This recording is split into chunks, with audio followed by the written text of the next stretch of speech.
throwaway time. What's your secret that could literally ruin your life if it came out? Please consider subscribing if you enjoy the video. 2.5 years ago I was in dire financial straits, so I sold my home to keep my struggling business afloat. I neglected to tell the owners that they have an 800 square feet bunker on the property that I built about 7 years ago. The bunker that I've called home since I sold it. The entrance to it is well hidden, but I still come and go very early, very late in the day. I'm a single man who keeps to himself. I'm now in a situation where I could move somewhere else, but I love this hidden paradise so much.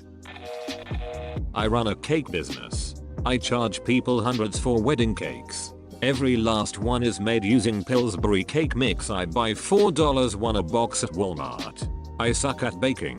Every time I've ever tried to make a cake from scratch it sucked. But baking is like my whole deal. My friends all call me the cake girl. It's like my whole life is a lie. People compliment my cakes all the time, telling me how delicious they are, telling me it's so much better than box mix cake, telling me they could never bake a cake so delicious. Well, guess what? For $1, they too can make a cake just as delicious. Just add oil, eggs and water.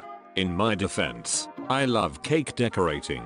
I make all of the frostings and fondant from scratch. I just hate baking fricking cakes. I base my prices mostly on the decoration of the cakes and not of the cake itself, if that makes sense.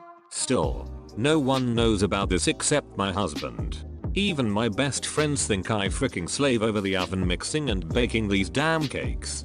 I have been doing this for years. If anyone knew, my business and reputation would be in the toilet for sure. I keep telling myself I have to learn how to make the damn cakes without the box mixes, but I never do it. I feel like such a sham sometimes. How does Walmart not notice you pushing a cart out with hundreds of boxes of $1 cake mix?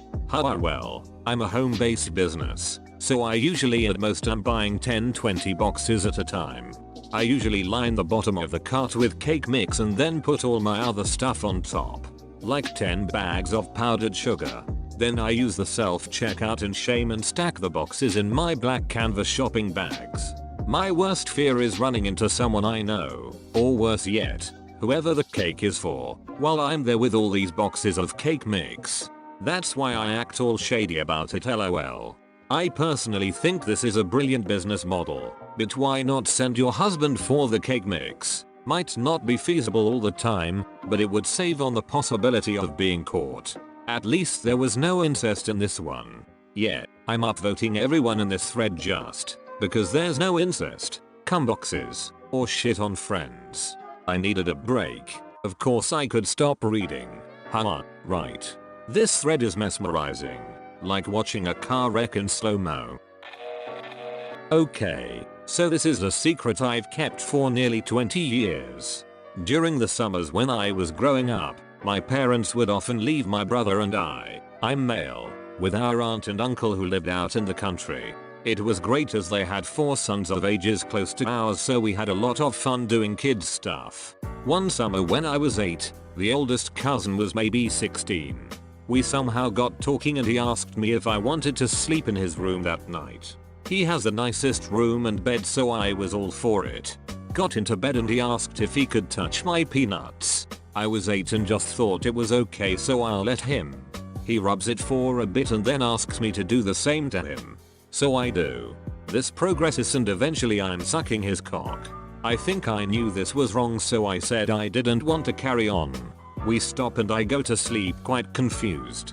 I wake up and he hands me some money and tells me never to tell anyone about what happened. Next night he tries to do the same thing. But now all I care about is the money. So I do it. This carried on for 2 summers. Eventually I got old enough to realize it was quite wrong regardless of the money and stopped. I've not told anyone this. He's now married with 2 kids. I'm also married and we see them sometimes at family events. I don't have the balls to even try and talk to him about it. Hell, I'm not even sure what I'd say. I'm sure this will get buried, but just getting it off my chest makes me feel better. God, the too long didn't read just wrapped it up so beautifully. Shakespeare would be envious. I once helped out my female friend's family by taking care of their cat for a week. Every day for a week, I would go over there and snoop around their house. I found my friend's diary and proceeded to read the entire thing. I used this information to get her to like me, and she is currently my wife. This is literally the juiciest secret in this thread for some reason. Not totally bland, but not overly obscene. Probably because this is something I could actually picture any person doing if given the chance. I agree. It is not particularly evil, but it is a misdeed that completely altered that guy's life. Honestly, it sounds like a pitch for a mediocre romantic comedy. Guy manipulates girl into liking him. They fall in love. Girl finds out what guy did. They break up. Guy wins girl back. Credits roll. I feel like I've seen this movie already. Call John Cusack. Also, there was a cat. I don't want to be with my girlfriend anymore, but she might have cancer and I feel like I need to stay in the relationship. Whoa, man, that is rough. It definitely is. Unfortunately, my girlfriend through high school's mum passed away from brain cancer when we were 18, so I have some coping strategies and experience with this already.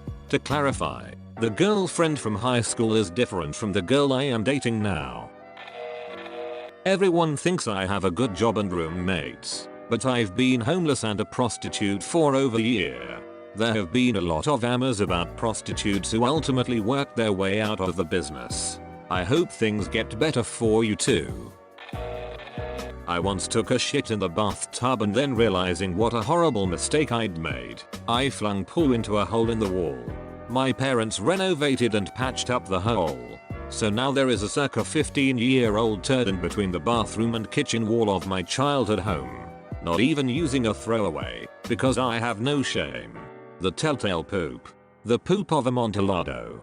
You're awesome, dude. Needed to laugh after reading everything above. Right now, your comment is between a rape victim and a suicidal guy's comments. It's almost like an oasis in a desert. I hate all of my friends. Literally. I don't have anything in common with any of them, and don't care. But I'm too scared to be alone and have no one else to go to, so I keep hanging around with them. I honestly can't think of a single person that I genuinely enjoy being around. There are moments, sure, but I'm faking it most of the time. I feel cold and heartless when I think about it, but I really don't like people. At all. And yet I'm lonely. Scumbag brain. Damn it. Well, it's more of a secret to my friends that I've made recently. Some background first. I don't like being touched or hugged, and I'm incredibly uncomfortable with intimacy in general. When I was in the 8th grade, a bunch of girls in my class convinced me they had a friend who fancied me. They said she had seen me somewhere and thought I was cute. Faked a MSN account and they talked to me every night for a few months. Invited me out to the movies and, obviously, didn't show up. Then revealed to the whole grade that I had been tricked into having an imaginary girlfriend. I was mocked viciously by everyone in the grade, and ever since then I can't really trust women. I also can't believe that a girl may have feelings for me. Even when they explicitly tell me they have feelings for me, I can't help but feel like they're trying to trick me. It's caused a lot of insecurity, and I can't get attached to people easily. I'm terribly afraid to text or message people first, because I'm convinced I would be annoying them. What's worse is that when I think about it, I know it probably isn't true, but I can't help but feel like it is. Even though it was grade 8, it was around the time when attraction to women was just starting to get real, so to be hurt at a time as delicate as that has really done some damage. The secret, of course, is that I had been dumb enough to be tricked. As you might suspect, the whole thing has left me afraid of being vulnerable. To have this found out by my newer friends, as in, university friends, would put me in a really uncomfortable place. I probably wouldn't be able to be their friend anymore. Thanks for reading. You're the first people I've told about what this event has actually done to me.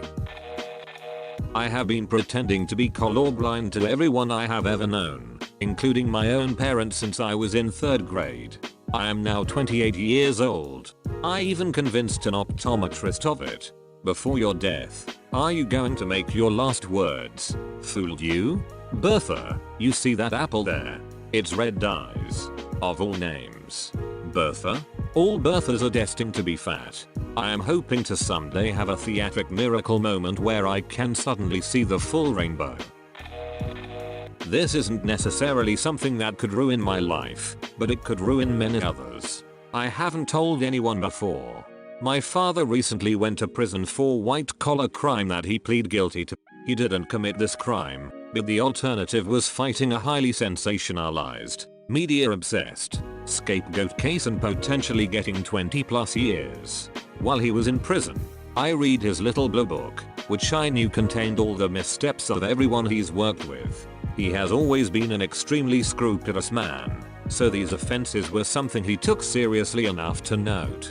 I have information on countless state employees, incredibly prominent and wealthy community members, numerous elected city, state officials, and police officers. This information could ruin lives and start political controversy. My father is an incredible man and is not vengeful whatsoever.